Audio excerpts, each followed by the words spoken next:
ক্রিয়ার কালকে 12টা ভাগে ভাগ করা যায়।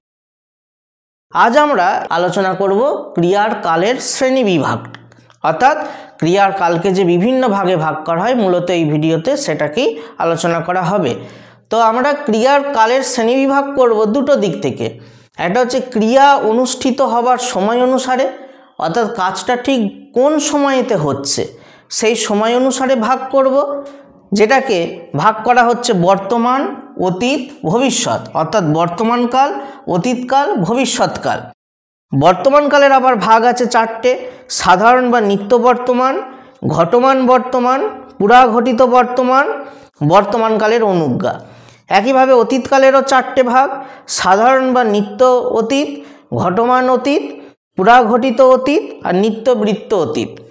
ভবিষ্যৎকালেরও 4টে ভাগ: সাধারণ ভবিষ্যৎ, ঘটমান ভবিষ্যৎ, পুরাঘটিত ভবিষ্যৎ, ভবিষ্যৎকালের অনুজ্ঞা।